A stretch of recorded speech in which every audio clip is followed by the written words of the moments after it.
கர்த்தர் நம்மோடு பேசும்போது தான் நம்முடைய வாயை அவர் திறப்பார். அவர் வாயை திறக்குவதற்கு முன்னாடி அவர் பேசவே இல்லை. அவர் பேசுவதற்கு முன்பாக நாமே ஒரு மனிதன்கிட்ட போய் பேசி கர்த்தர் இந்த காரியத்தை சொல்கிறார், நீ செய் என்று சொல்லுவதற்கு இல்லை. ஆண்டவர் சொல்கிறார், நான் பேசும்போது உன் வாயை திறப்பேன். நான் என்ன செய்வேன்னா, இந்த ஜனங்களிடத்தில் அனுப்பும்போது அவர்களிடத்தில் சொல்லு, கர்த்தர் தான் என்னை அனுப்பினார் சொல்லு.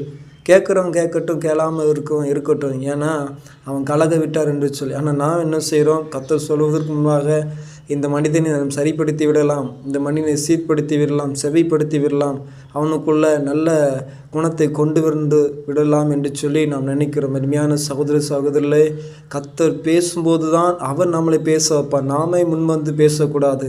ஆமென். அவர் பேச வைக்கும்போது தான் அற்புதம், அவர் பேச வைக்கும்போது தான் அதிசயம், அவர் பேச வைக்கும்போது தான் அடையாளங்களாக நடக்கும். அப்படிப்பட்ட ஆண்டவருக்கு நேராக நம்முடைய இருதயத்தை ஒப்புக்கொடு